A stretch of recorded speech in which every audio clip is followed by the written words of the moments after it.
Hello, my name is Savannah Norm. I'm a developer advocate at Redis, and I am starting a new project today.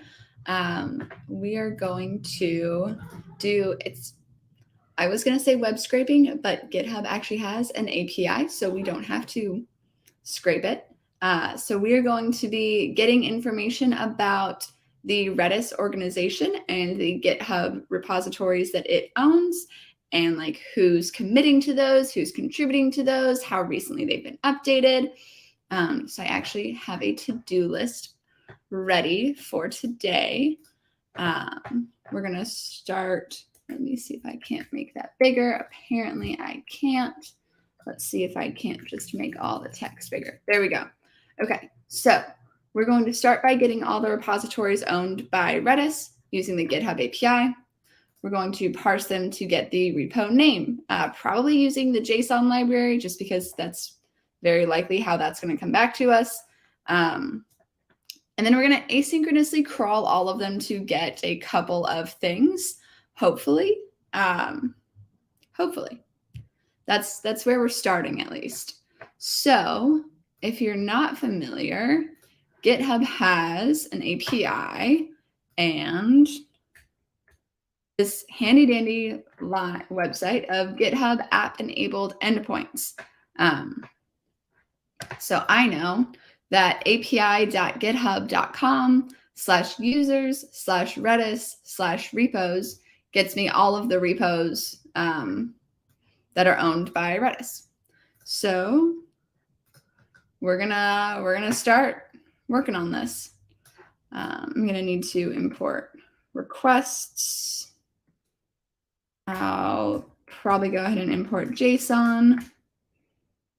And I will go ahead and activate my virtual environment because that's probably where those things live. Sorry, my cat has decided to get in my lap, which makes typing a little bit more difficult. I just need to rearrange a little bit. Okay. Source // npy bin activate. Cool. Okay. So our first thing is going to be this whole JSON. So like GitHub, Redis, JSON is going to be requests.get that URL.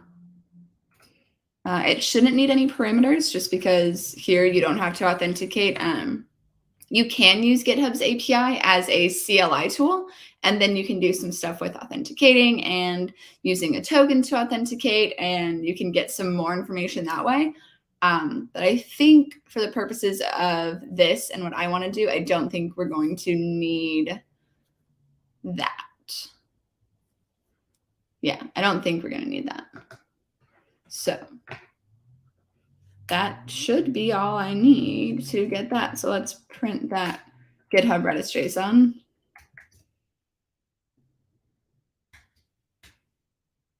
No module name requests. Okay, well, I've done something weird with where I installed that then.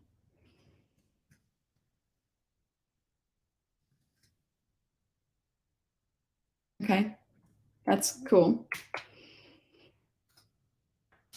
Okay, so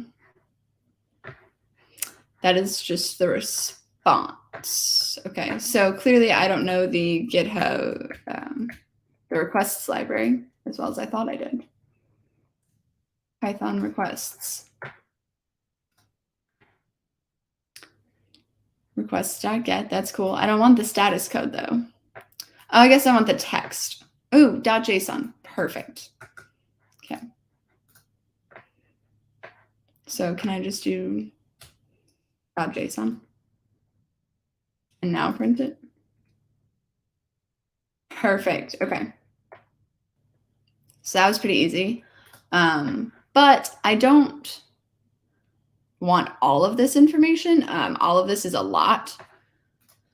So what we're going to do is define a new dictionary that's only going to have the fields that we care about. Does that even matter? How much time is it going to save me to do that now? So like right now, we've got all of this. Right now, I can't even fit the entire response for one repository. Let's see.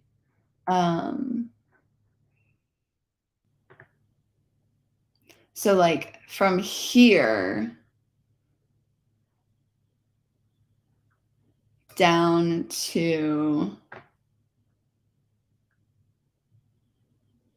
here. So like all of this is one repository's information. And that's a lot of information. So I definitely don't need all of it. I don't know how much it buys me to actually parse it other than like my own sanity, which is worth a lot. So I think I'm going to do it. Okay, so what fields do I want? Let's work on, let's do this and this, because unlike my personal computer, Mac won't split the screen for me nicely. It doesn't snap Windows to half screens, but that's okay. We can deal with it anyways. So relevant info equals a dictionary. And it's going, I don't really care about the ID or the node ID. Those are meaningless to me personally. Hello, thanks for joining. I do want the name. I probably don't care about the full name. Like I know Redis owns these. So like, I don't think I care about this. So I think I want name. I want it to name to be a string.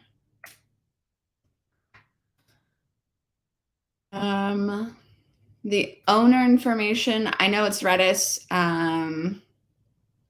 This is just like basic information. I say basic. This is just like information about Redis as the owner. So like, I don't care about the avatar URL for Redis. Somebody does, I am sure, but that person's not me. I don't even know what the gravatar ID is. Maybe I should, but I don't. Yeah, I don't care about any of that. I do care about the URL. So the URL is also going to be a string. Yeah, we can just make these empty strings.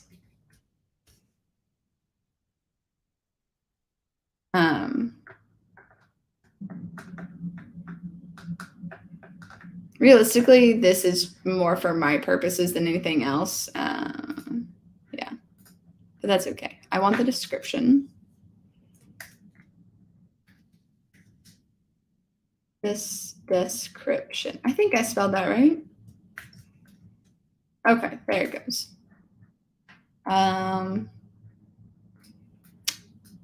Fork false. Let's see. I don't actually know what that means. Does it mean I can't fork it like from the API? Does it mean there are no, I mean, there's 1.7 thousand forks.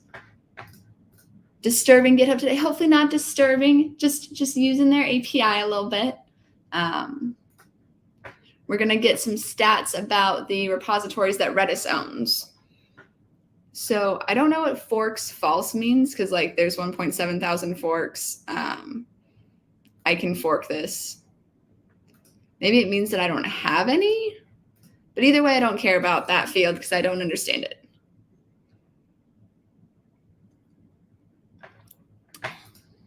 Are we working? We're going to work with the Redis JSON module, but we're not working on it. So like I'm going to use that, but I am not going to do anything to work on that, but I'll work with it. I will be using it for sure. I don't know why. Oh, URL versus the HTML URL. Oh, do. Ooh, I probably want that instead, actually. So, okay. Well, we'll still call it URL, and I'll just have like a mental note that I want the field called URL, not the HTML URL, which might end up working out if I use the exact names. That would be cool. I don't care about the forks URL. I don't care about the keys URL. Ooh, collaborators. I don't think that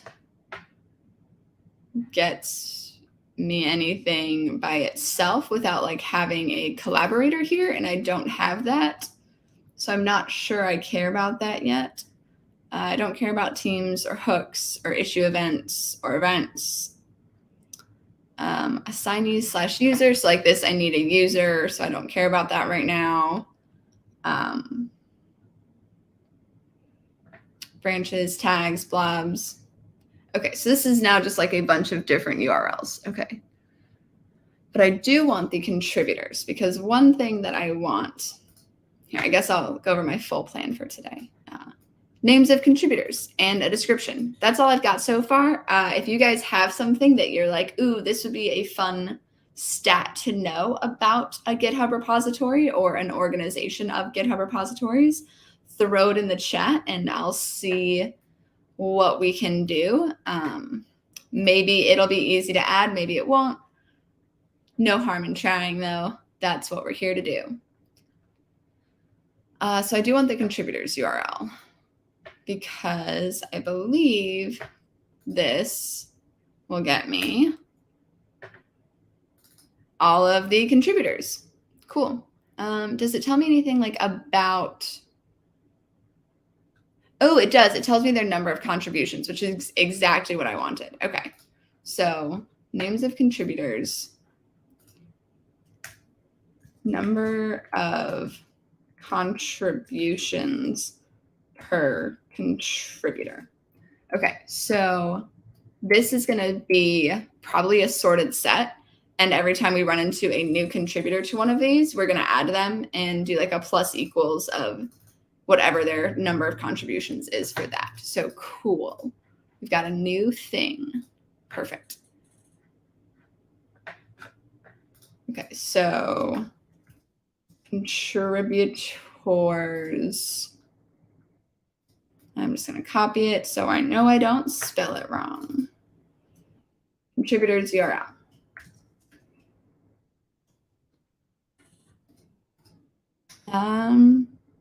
Subscribers might be fun.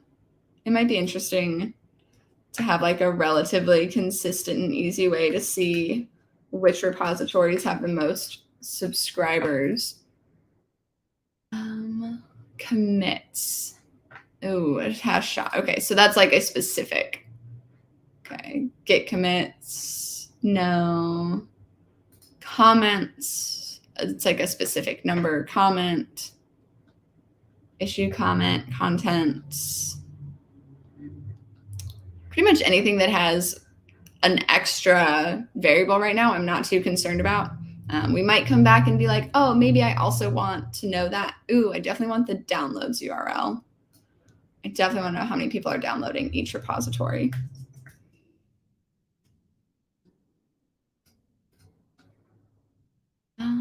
See, I wouldn't mind something with the issues to see like how many open issues there are. Is that in here already? Like, does this Hi Redis have just like a number of open issues? It probably does. It's like it's true that it has issues. There's the count of how many forks there are. Oh, there's an open issues count. Perfect. Okay, so let's go back here and keep making my way logically just down the fields. Polls is like a specific number, milestones, notifications, labels, deployments, releases. I don't care about any of that. I don't care when it was created. Ooh, but I might care about when it was updated.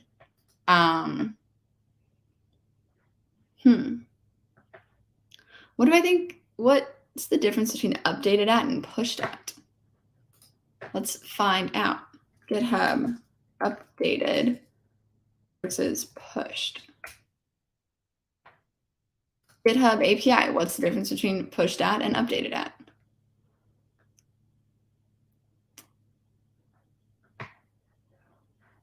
The difference is that PushedAt represents the date and time of the last commit, whereas the UpdatedAt represents the date and time of the last change. Oh, okay. So I probably want, maybe I want both. I guess I'll take both. So PushedAt is going to be the last commit, whereas UpdatedAt could be like changing the description. I think it's probably interesting to maybe know like what's the biggest difference, or like what's the oldest, or like which one hasn't been touched in the longest, that type of stuff. Okay, so cool. Yeah, I'll go and grab both those fields. Okay, so UpdatedAt. I don't know how to do an empty time zone string, so it's gonna, or like an empty date time. So they're gonna be strings until later on. I don't care about the get URL or the SSH URL or the clone URL or the SVN URL. I wonder what this size is. Like, is it just the size of the repository in some byte variation? Not variation, but like some power of bytes. So API GitHub size.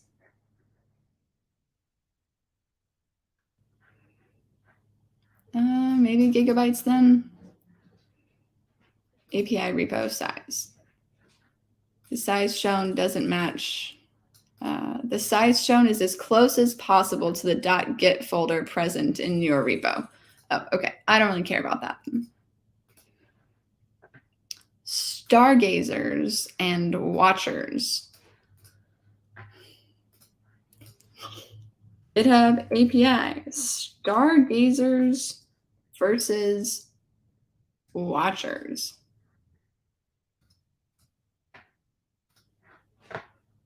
Do stargazers, watchers, and starring a repo mean the same thing?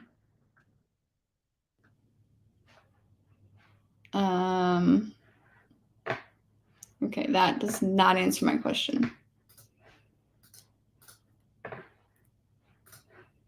By listing stars count for watchers.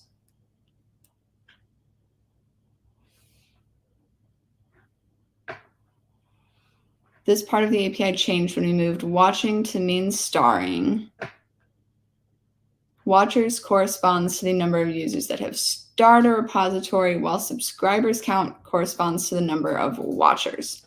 Okay, so I've already got the so I've got the subscribers URL, but do I really?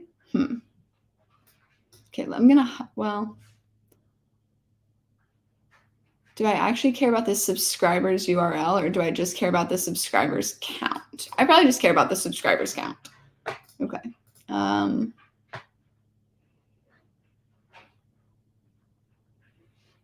Yeah, I probably just care about the subscribers count.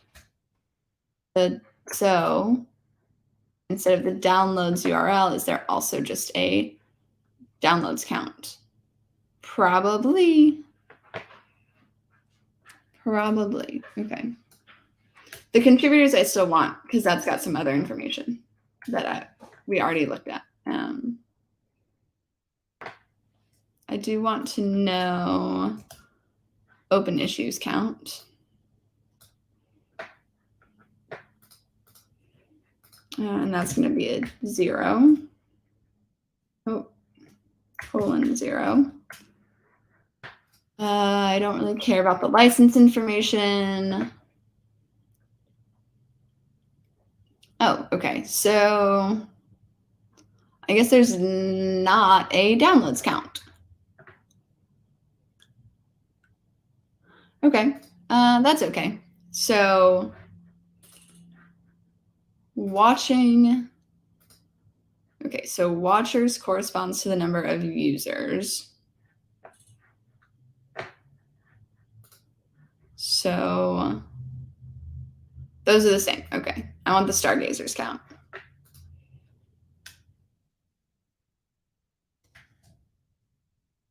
And then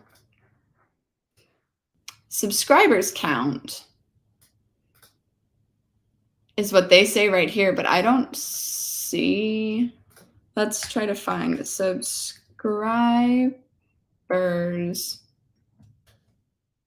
Okay, there's not a subscribers count. Okay, so if I want to know how many people subscribe to it, I need the whole subscribers URL, and then we can parse out a count from that. And that's after contributors. It doesn't actually have to be in the order that it is in here. I just like it being in the order that it's in, because I do. So do I care? I'll grab the forks count. That might be interesting to somebody, namely me. Okay, cool. That's the license. There's another count of how many forks there are and open issues and watchers.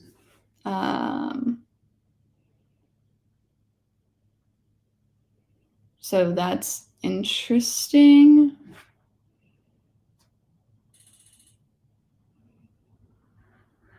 But I think we're fine.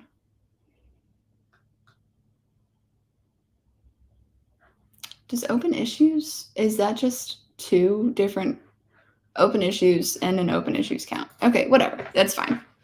I don't care about that being different names for the same thing. Okay, cool. So let's see if there is a Python best way to store some fields from JSON. Using Python, how can I extract the field ID to a variable? Yeah, but like, what's the best way to do it? If that JSON is in a file, then I have to load it.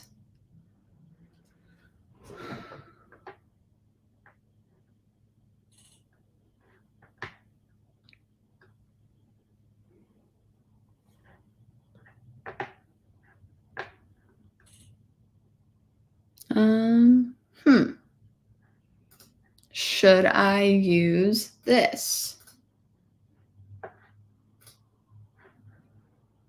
I mean, it's a list of JSONs. So I don't know if that would work, but I'm going to try it. We're going to import URLlib. And then I'm going to comment that out. Copy this website though. F equals URLlib dot URL open. I think I copied the quotes. I did. Okay, let's try that. I don't have that library. Pip install URLlib. Oh, well.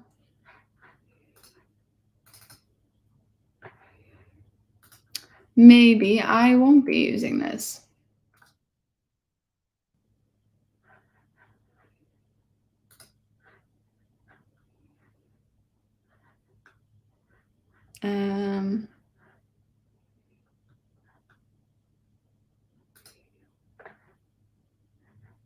URLlib, that would be cool. URL open.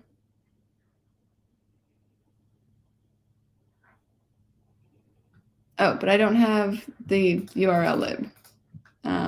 Why not? pip URLlib.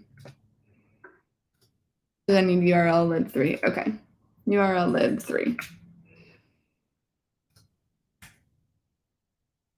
Oh, so do I just need like import URLlib 3 as URLlib?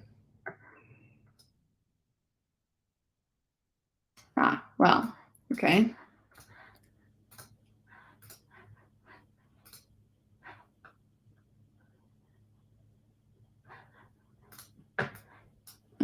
I don't like that as much. We're going to use the requests library and just get that URL. That's probably going to be like more extensible and like easier for other people to like see as an example. So that's fine. I do still want the Python way to store some fields of JSON. But I only want some of them. How to best work with it.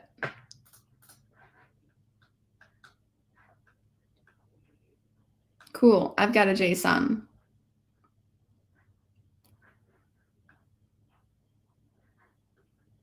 It's a dictionary if I do a JSON.load.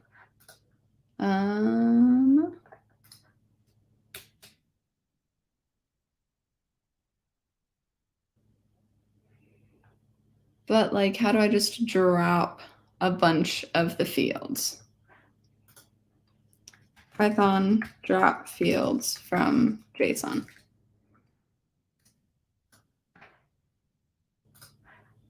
It's trying to use Python to delete a particular key and its value in a JSON.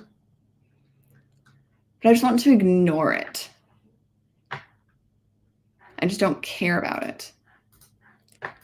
But I don't imagine that like iterating over this whole list of JSONs and being like, URL equals URL, description equals description. Like that's definitely not the best way to do this.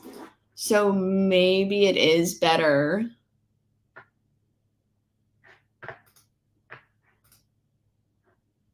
Yeah, I would need to make a map schema, new paths, old paths, and some of them are in a nested object. I actually don't think any of the fields I care about are in the nested objects. Because like I don't care about any of the owner stuff, and that's one of the nested things. I don't care about the license. I don't think any of them are in the nested parts. Like I think it's a one-to-one of like these names to these names.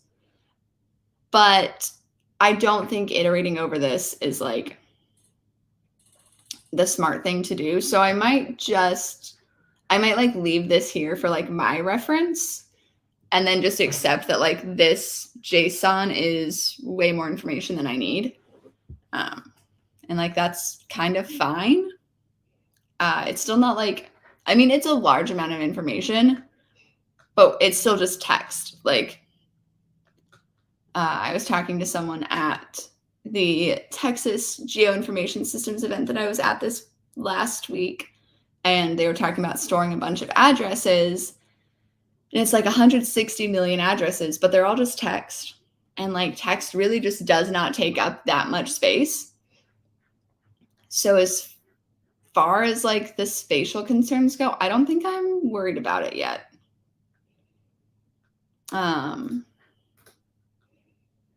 Yeah.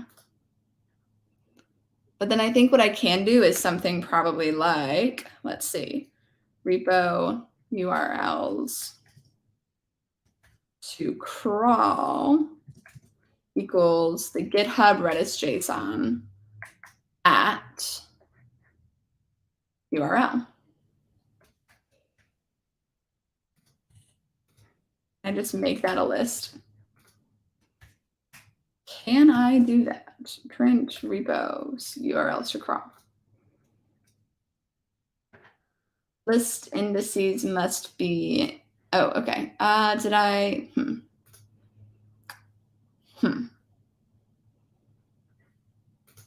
Okay, so this is a list of JSONs, which makes sense. I mean, it should be a list of JSONs. I just wanted that to be easy. And it probably is. Okay, Python list of JSONs get list of field values.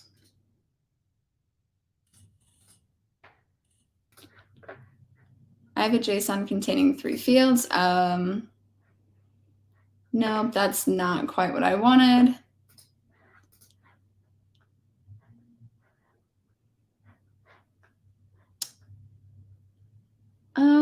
This was the wrong query. Okay.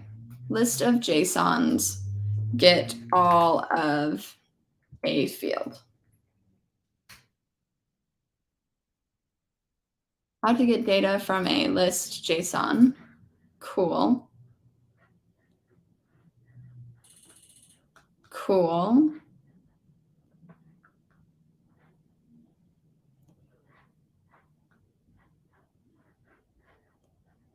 Incorrectly, my idea is to get only that. Yeah, okay. So, oh, okay. Yeah, they're iterating over the whole thing.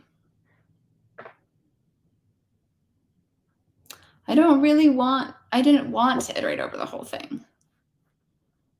But it seems like I'm gonna have to. Okay, so that's fine. It is what it is. Okay, so repos to crawl is an empty list.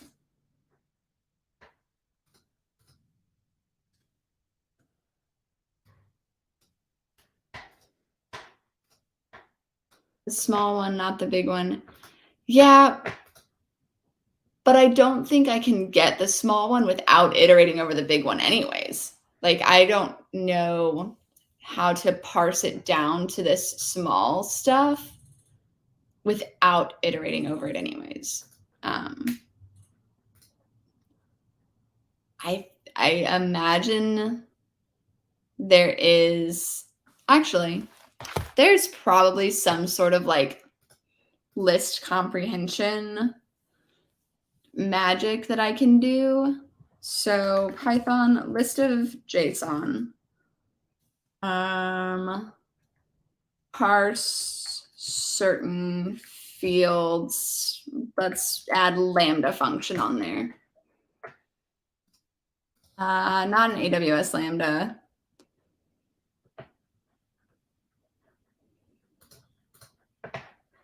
Read, write, and parse JSON.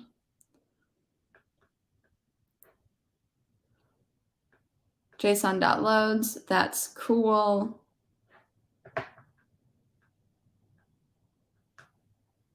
We want to read the contents of that file. That's not what I want. I want something clever.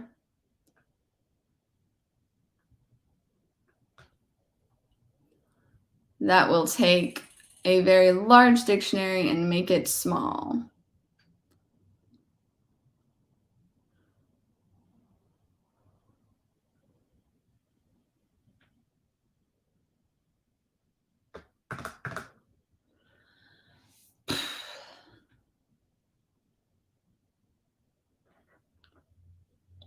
Okay, well,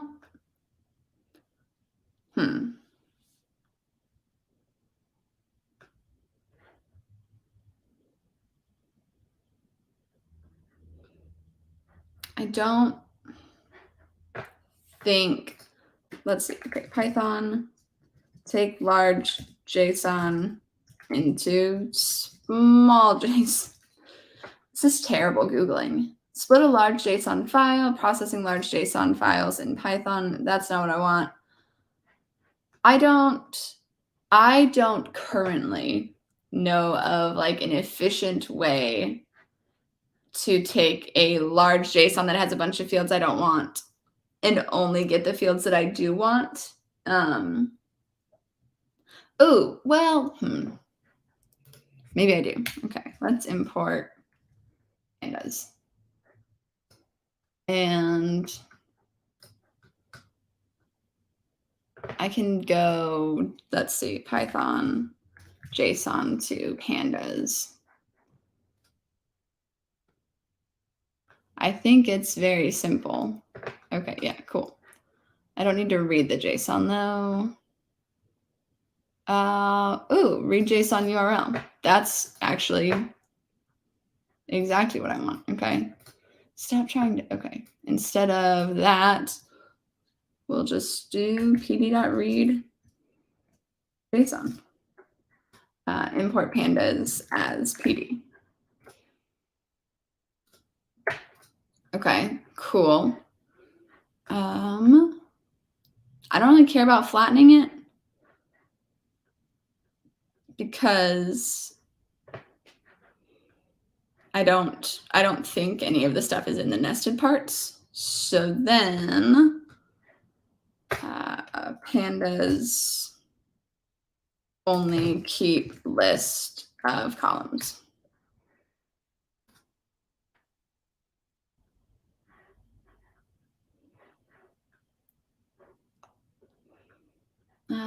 Specify columns to drop. I think I can use that. Specify columns to keep.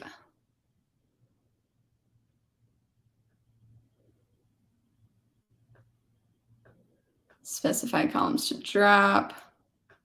Okay, I definitely want to specify the columns to keep. Okay, so instead of these, we're just making this a list.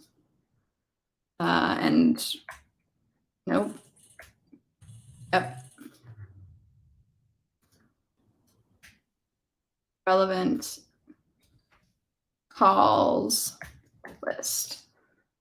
Okay, so what I'm going to do, because I think it's going to be the best way to get rid of a bunch of stuff I don't care about, which is going to make iterating over the stuff I do care about a lot easier and probably faster. And it's also going to make like getting this repos to crawl a lot simpler. Is we're going to throw it into pandas for a little bit. If you're not familiar with pandas, it's a great like data frame processing library for Python. Yeah, so we're just going to do, it's not a JSON anymore, so GitHub Redis info instead. df GitHub info equals GitHub Redis info at, but I do want like the is in. So I want data frame where, okay, hold on. Let's just call this df because I'm going to be typing it a lot. And it's going to get really long if I don't. So df.columns where df.columns is in, and then I'm going to give it the relevant calls list. Cool. And then now if I print df.gh info,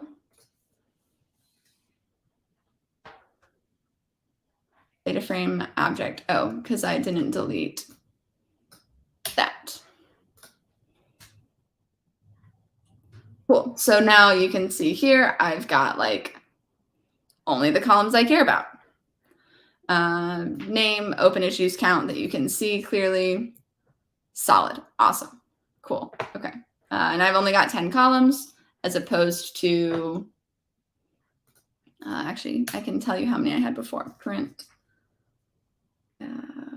count. Nope. Len df.columns. And I don't need to print that again. But so like you can see here, I've now got 10 columns as opposed to the 79 columns that there were from the initial query. So yeah, we're going to cut that down to 10 columns that we actually care about. Lovely.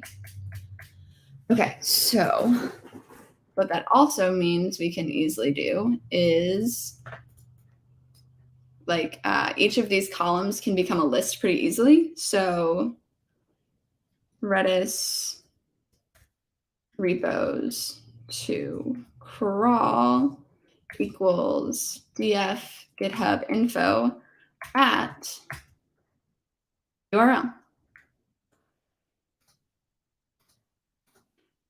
To list. Ooh, is it to list or to underscore list? To list returns a list of the values, but what does to underscore list do? We'll go dot to list. Let's make sure. Pandas series to list. Okay, dot to list, cool.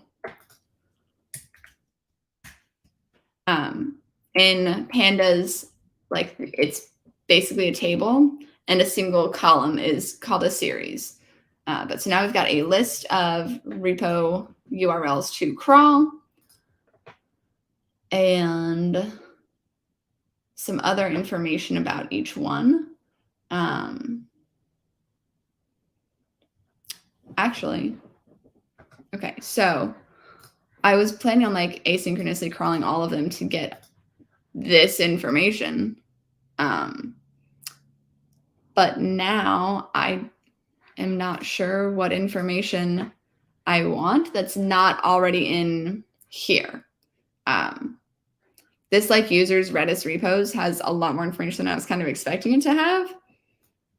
I was expecting more like just a list of the repositories. So let's see. Oh, that's not what I meant to do. I meant to use this one. So what does this one's API have that the other one doesn't? And is that information anything? I don't see. So like these are definitely different here. I'll pull up.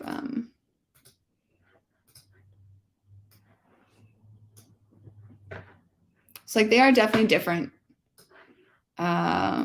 This high Redis one definitely does have more information in it, but like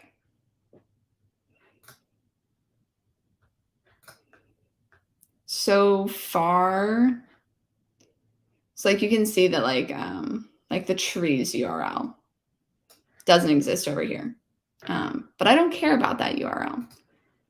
So what are the things I care about in here that aren't in there? I don't think anything.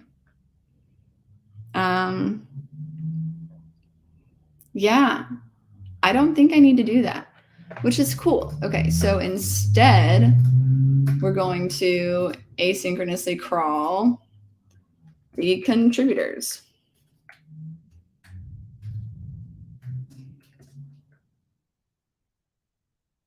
To get the names and number of contributions per contributor. And the description already comes with it. So cool.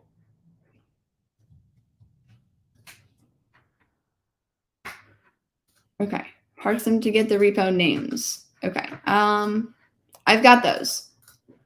And I've got the URLs. So I don't need to crawl that. Redis.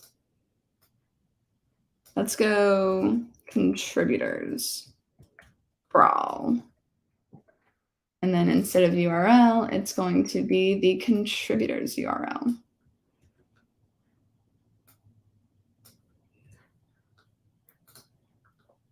Okay.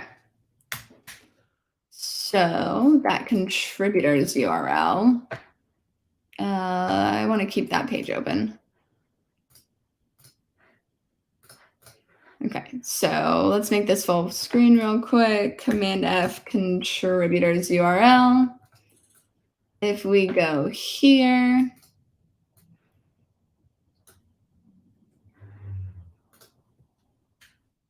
now what do we have? Okay, so we get a user ID login type thing, and then we get a number of contributions. I think that's really all I want. I think that's really all I want.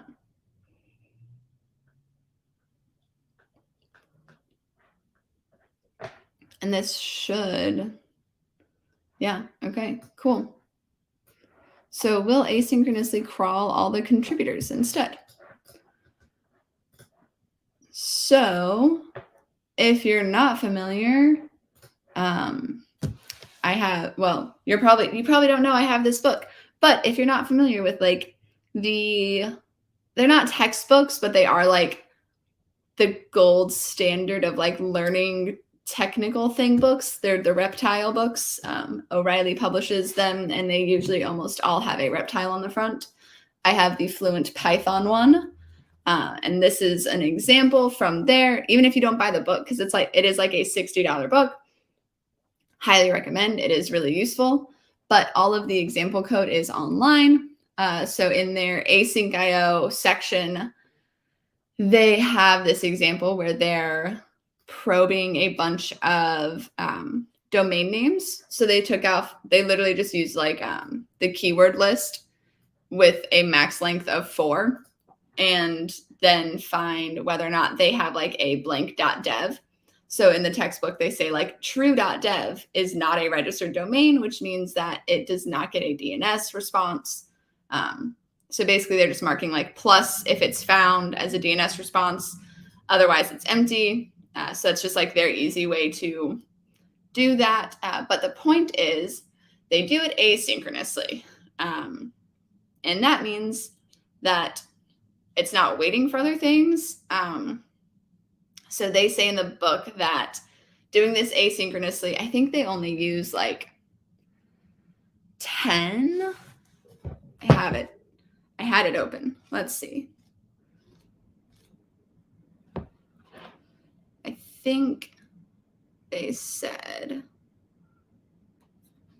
that they found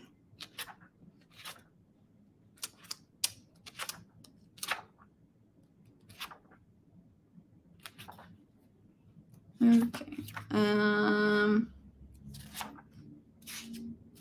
Yes, they say in here that because the asynchronous operations are interleaved, the time needed to check the 18 domains is less than checking them sequentially.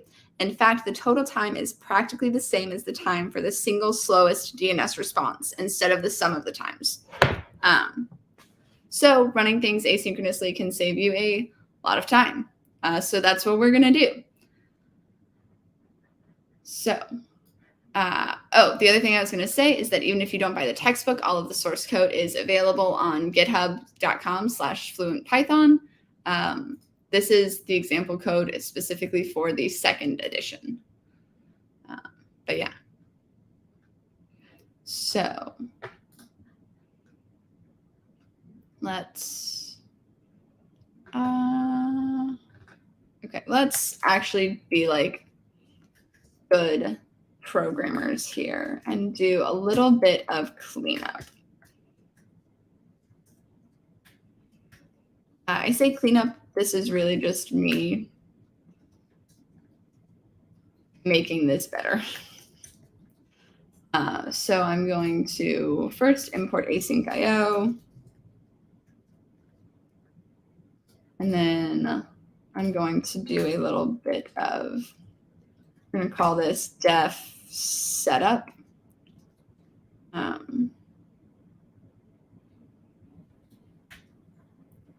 And then all of this is going to get tabbed in 1, just because this is like all setup stuff. Yeah.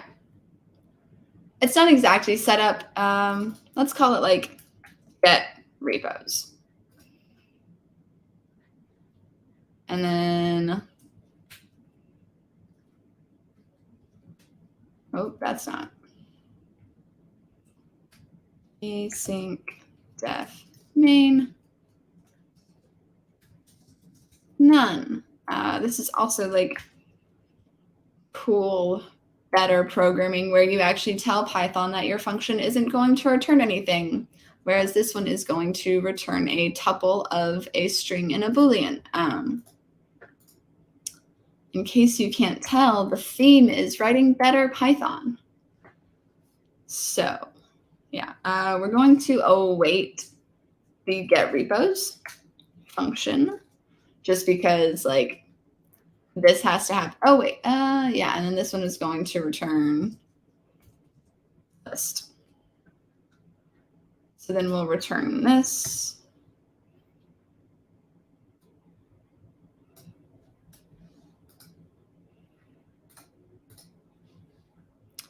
So then, okay, so contributors URLs equals await get repos. Cool. So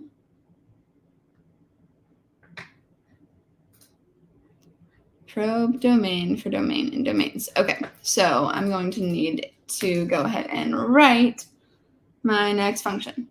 And it's going to be an async function, and we're going to call it def get. No, we'll call it contributor info. We'll call it get contributor info.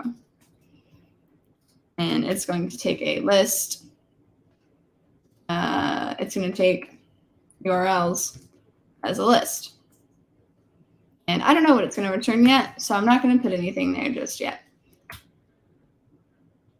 So it's going to have that list of URLs, and it's going to have a loop.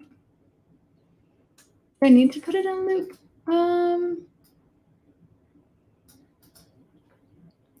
Loop.getAddressInfo. Let's check out what this does.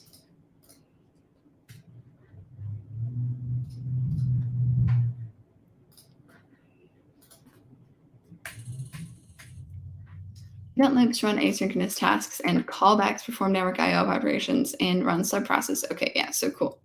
I will do that then. Where did it go? Did I close the wrong tab? I did. That sounds about right. History, recently closed tabs. Oh, I didn't. It's just right there. Okay, cool. So we'll do that.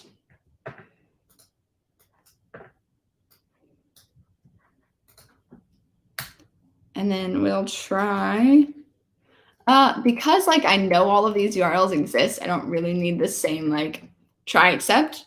This is like they're trying to see whether or not something has a DNS address. So yeah. But like,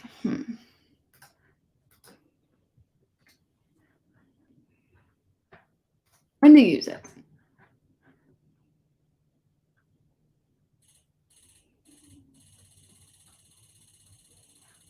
Both the get running loop and get event loop are used to actually get an active loop. To use the run method to obtain an event loop.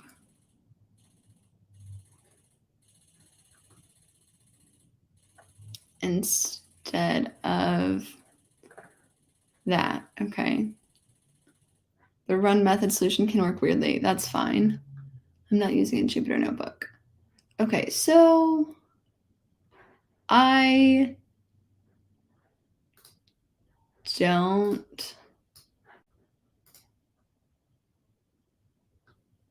think I need that. I'm going to comment it out, and we're going to go from here like I don't need it. And then if I do, well, we can come back to it. So then I'm going to do another data frame just because I'm sort of assuming it's going to, well, because I know it's going to be similar where I don't actually want all of the fields. And then that's going to be URLs. Oh, nope, that's not true. I need for URL in URLs. Use that URL. Cool. And in here, we will make a new relevant columns list. And you can tell that it's not a recognized variable. It doesn't get used anywhere because the scope is different. These two functions don't talk to each other unless I explicitly tell them to. So we're going to call it the same thing for consistency's sake, and also because the relevant columns list is a really great name for the list of relevant columns.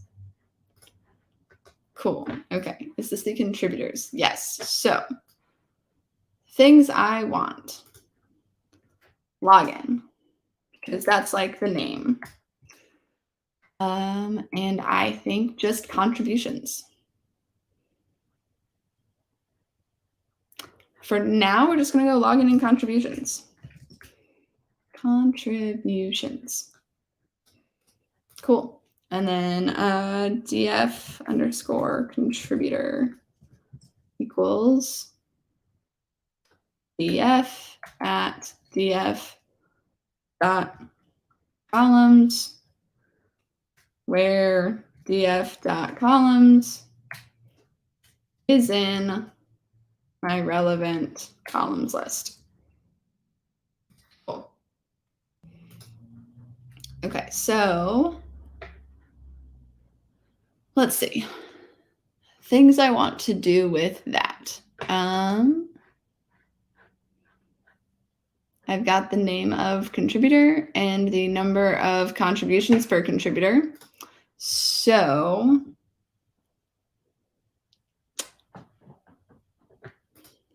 the other thing I want to do here is import Redis. R equals Redis dot Redis. It's finally happening. I'm finally doing the Redis part. So then I'm going to get, I'm going to call it login equals df contributor. No, So like this is going to be multiple things, and then this is going to be multiple things per that. So like nested for loops are kind of yucky as far as runtime goes. And especially some of them are going to have like a lot of contributors. I know I was looking the other day. So if you go to like GitHub Redis-Py, it should, there it is. You can see that the Redis Py library has 319 contributors. And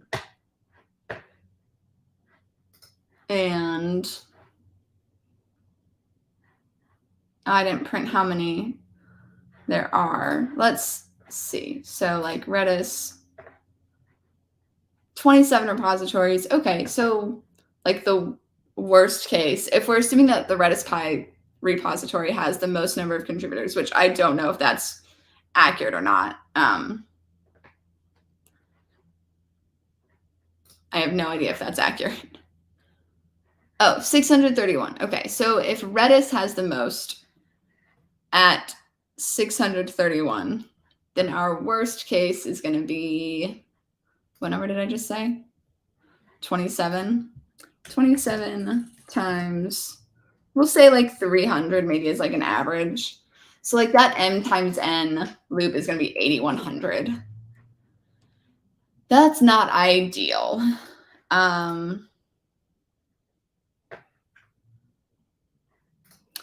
But is it any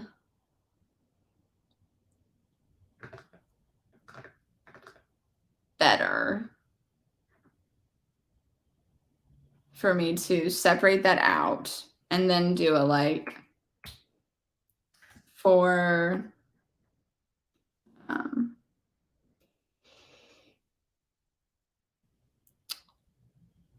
okay, so what am I going to do with this? Because like this contributor data frame is going to change every time. So I need to do stuff with it right now. So I think I just have to do it. I think I just have to do the nested for loop, and that's just, it is what it is, and that's fine because I don't really need this data long term. Actually, the login and the contributions are really just so that I can make a sorted set so that I can see who has contributed the most to Redis as a whole. Yeah. Cool. Okay. So we'll do that. Okay, so names.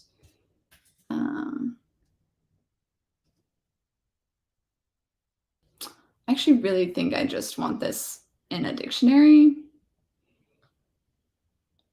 Yeah, I think I just want this in a dictionary. So df, so let's go contributor. Okay, so instead I can do contributor dict, and that equals that data frame thing dot to dict. I think pandas to dict. Convert the data frame into a dictionary. Yeah, that's what I want. Okay, because then I can a little bit more easily go like 4kv in contributor dictionary. Iterating over a pandas dictionary, over a pandas data frame is like not best practice in any way. The pandas data frame really is made for like data aggregations and data analytics. My first job out of college was actually as a data analyst at a company in New York City, and like playing with pandas in a Jupyter notebook was my interview. So like that's really what it's for, and it's for being like, I want the average of this column when this other column's value is in this list of certain things. It's not really made for being like, for each row, do this thing. So like there's like an iter items thing and you can do it, but it's like not how it's supposed to be used. So instead we're just going to make it a dictionary and iterate over the key values. And then we're going to do r.z add. Z is sorted set commands. redis.io/commands/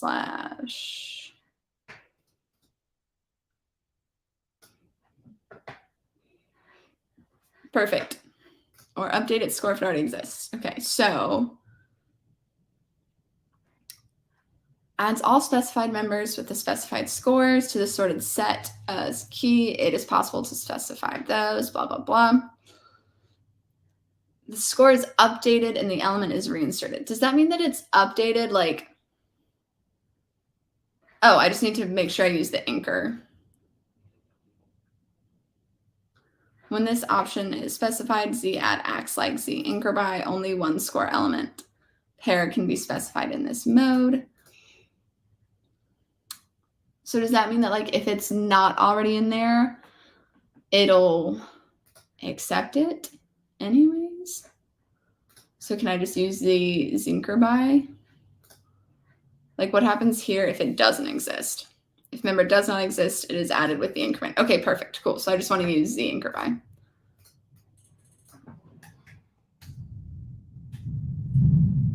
And the key is going to be the key, and the amount is going to be the value.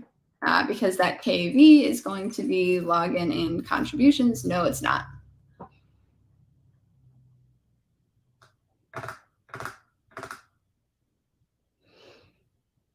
No, it's not, because that's not quite how this, well, is it?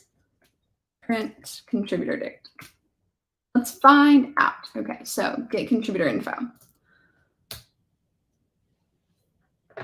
What is the way to do this next part?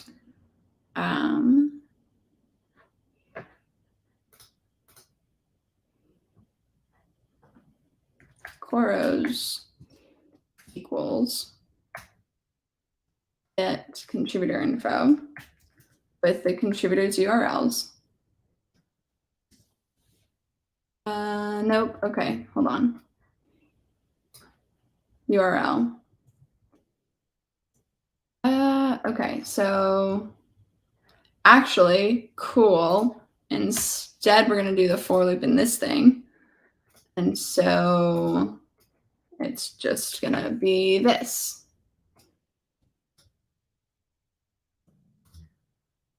For URL in contributors URLs.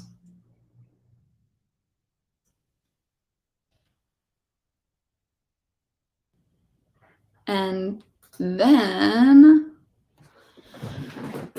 okay, so then maybe I just want to like return a list of tuples for each one.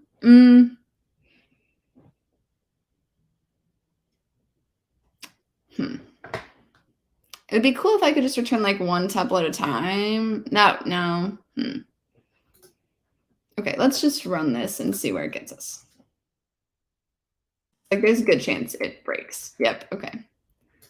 Object lists can't be used in an await expression. That's fine. That's okay. But which part? Contributors URLs equals await get repos. Object list can't be used.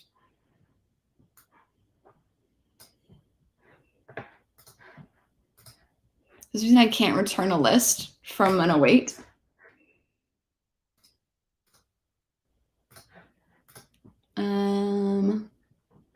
I'm not using a third-party API wrapper. Only asynchronous functions can be awaited. Oh, okay.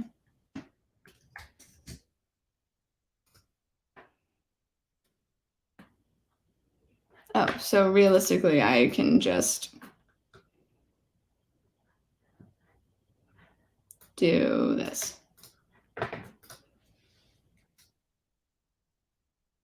Enable trace malloc to get the, oh. Okay, coroutine get, okay, so I need to, okay, that's fine.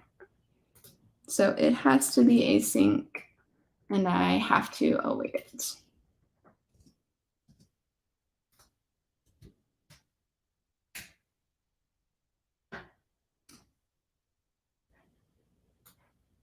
Get contributor info was never awaited. Okay. Oh, okay. Because it's not that one. It's this one. So they don't have an await for their, oh, they await here. Okay.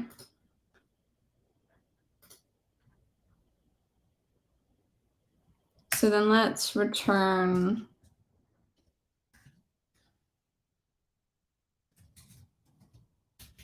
I guess maybe I don't actually need to return anything, but okay. So for coroutine in coroutines, nope, don't click that.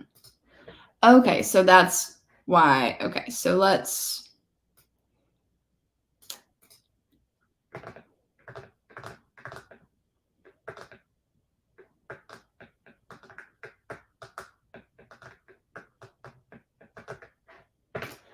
Okay, let's go back to pandas to dict, and let's see if I do think it actually key value pairs can be customized. So does that mean that it's going to inherently be smart and do like, I don't think it is. What I want is like it to be 1 as the key and 0.5 as the value.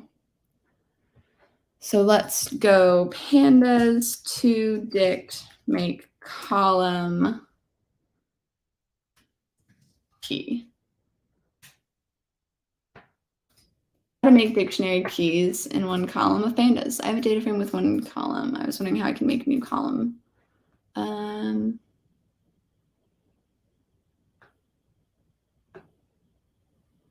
don't want to use explode.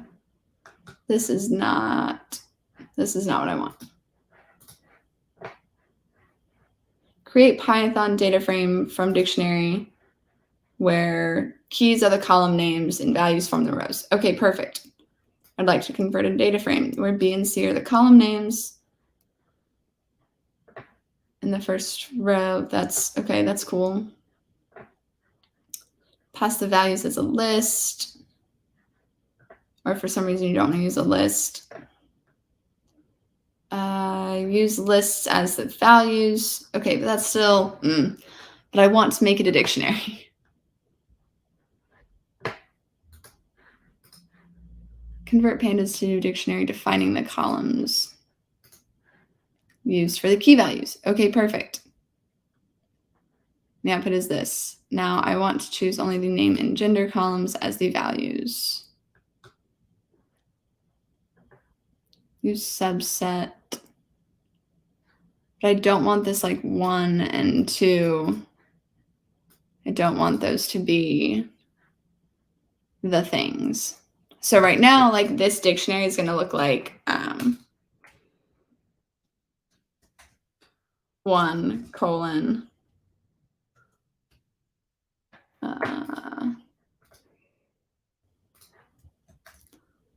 login colon user comma contributions colon count comma 2 colon etc. Like that's what this looks like right now. And ideally what I want is just like login or just like user colon count. But I don't know if there's going to be an easy way to do that.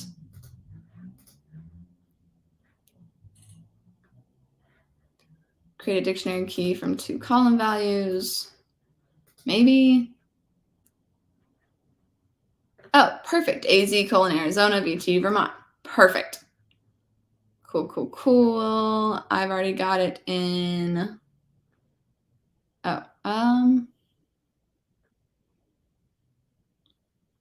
Oh, okay. So this is a little convoluted, but that's fine. Hopefully. So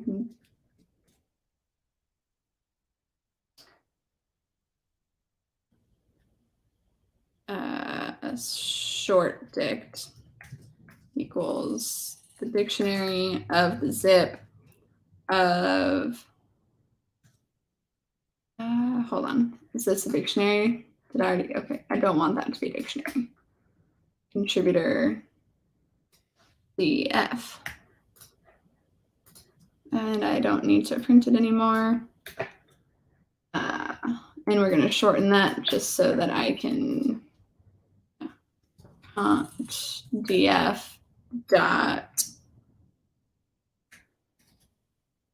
login comma cont df dot contributions. Okay, let's print the short dictionary, and then we'll await the coroutine.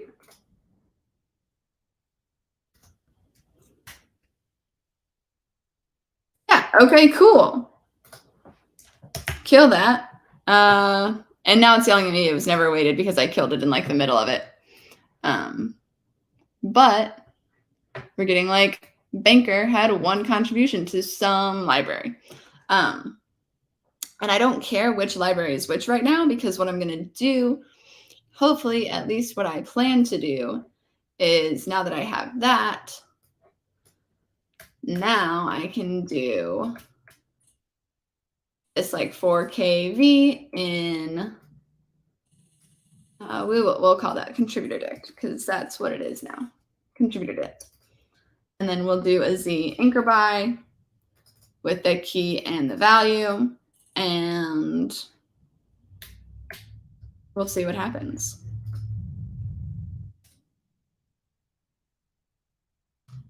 It was never awaited. Too many values to unpack. Oh.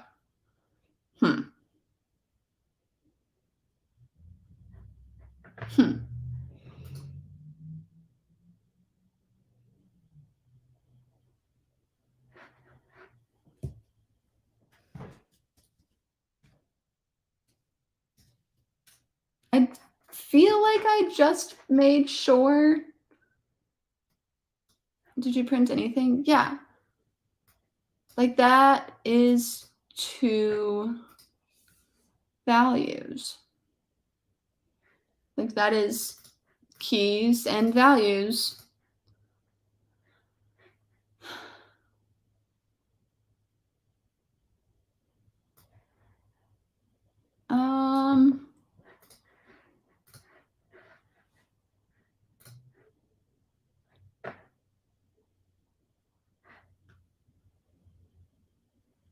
For key value pair in the contributor dict.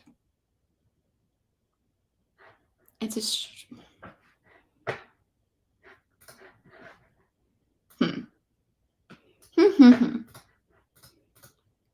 Python for key value in dictionary. Make this a little bigger. For key, yeah, I've got, that's exactly what I've got.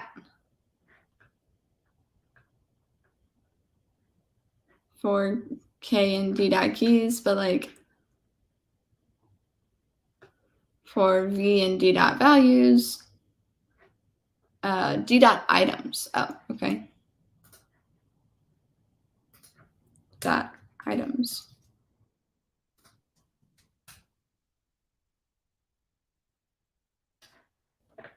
Z anchor by missing 1 required positional argument value. Oh, because I have to give it an actual like, oh, I'm silly. That's okay though. We will call our sorted set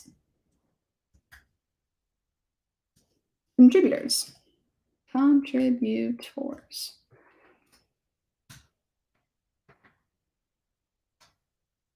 Value is not a valid float. Oh, okay.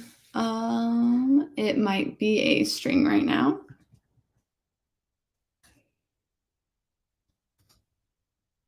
It's not, it shouldn't be a string. Okay, hold on. Z anchor by should take contributors.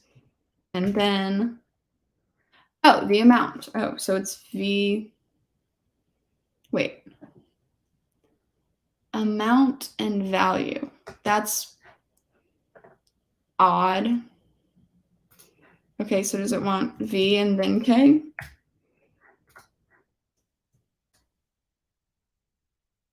I guess so. Okay. And we're running. Oh, coroutine was not awaited. Rate limit exceeded. Oops. Okay. Whoops.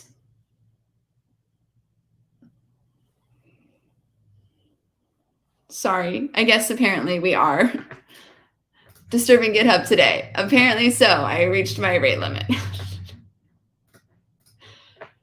Okay. I'm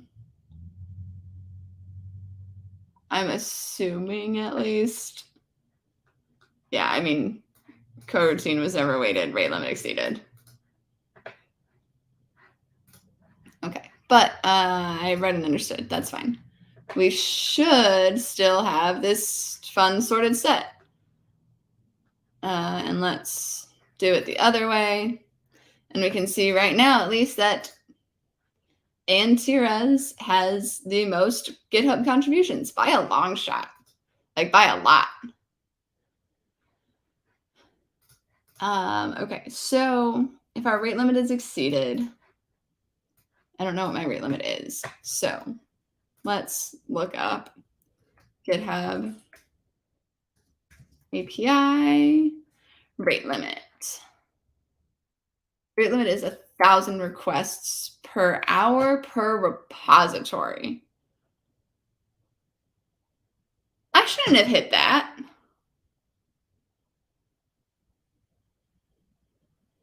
Right? There's 27 repositories.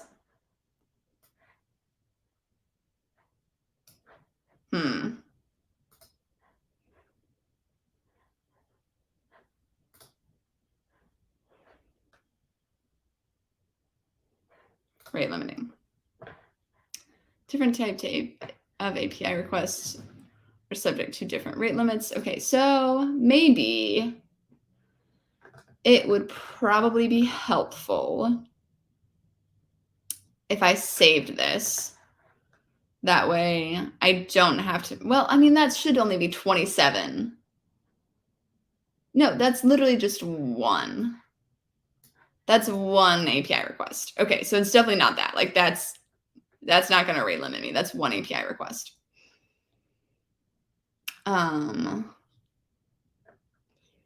This, however,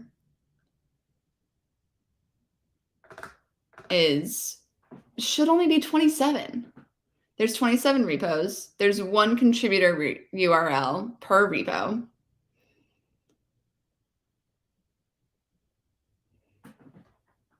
This should only be like 27.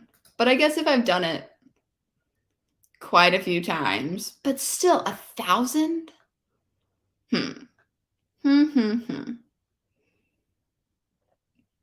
Rate limits for GitHub apps.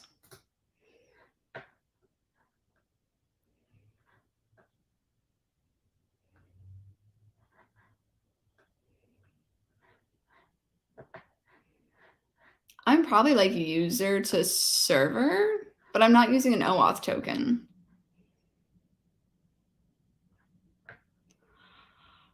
So maybe I need to authenticate. Rate limiting in the REST API. Ugh, I'm not really using a personal account. So maybe they're just not expecting.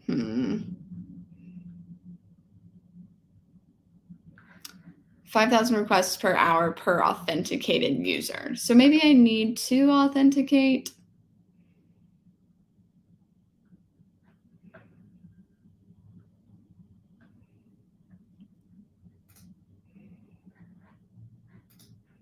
Well, let's find out.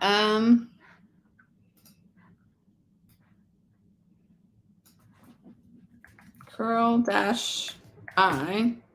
https://api.github.com/users/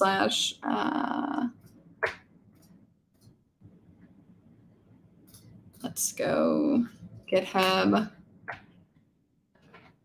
/SavvyNorm. Rate limit remaining 0. Rate limit used 60. Okay. So rate limit remaining, the number of requests remaining in the current rate limit window. Yeah, I have no more requests. Okay. Well then, that's silly. But it also says I only used 60. Rate limit resource reset. Command C. What is, let's go the epoch time converter. Give me timestamp to human. That's at, my time zone, 3:43. Okay, so I've got like 20 minutes until this resets. And I'm not 100% sure that I'm going to be able to do it all at once. Well, it says 60. So maybe, so like 60 should be enough for all of the things I want to do because there's 27 repositories. I only have to hit this one once. And then each other URL will get hit once from the API. So I should only have like 30 API requests. But so far I think I'm going pretty well on this. I think I'm gonna go ahead and call it a stream since I have been rate limited. I don't think you were intending to be prophetic, but I did end up I probably didn't actually like disturb GitHub. They were just like, no, you can't do that often.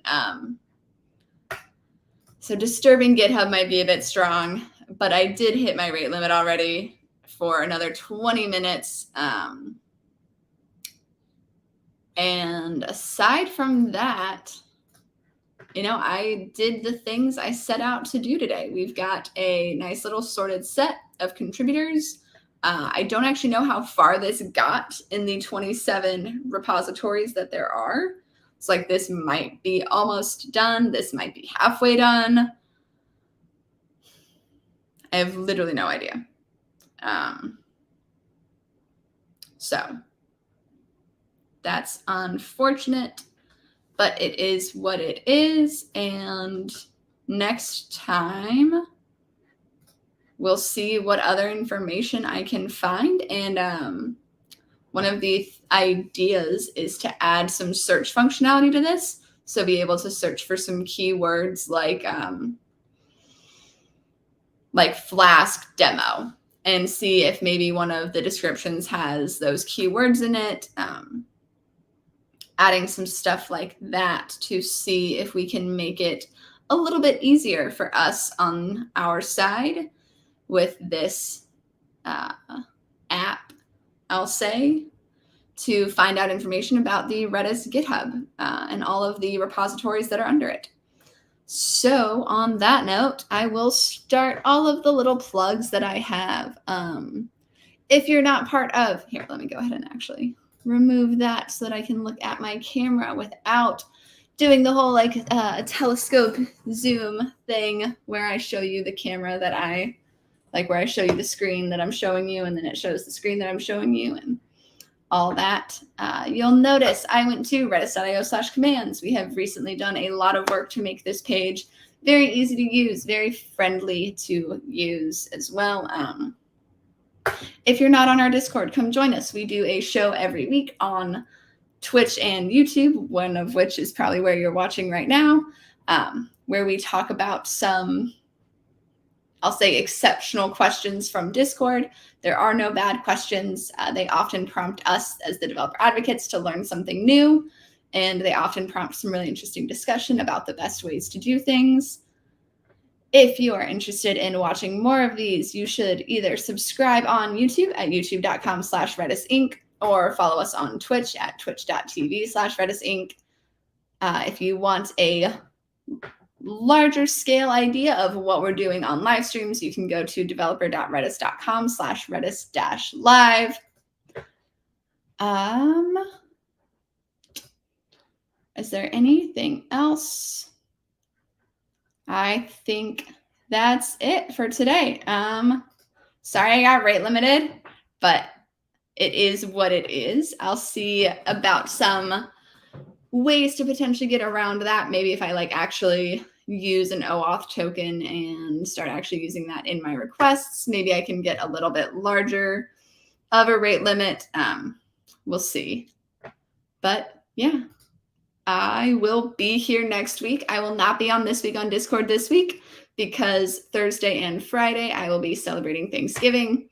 But a week from today, an hour and a half ago, a week from an hour and a half ago, I'll be right back here, probably adding some more functionality to this. Hopefully we get to add, I want to add some timing so that I can see how much of a difference doing all of this stuff asynchronously actually makes. I want to add some search functionality so that we can use it to find things in GitHub a little easier, hopefully. We'll see which one of those I tackle next week. Happy Thanksgiving if you're in the US, and if not, come join us on This Week on Discord on Friday, or put it on for your whole family. Bye.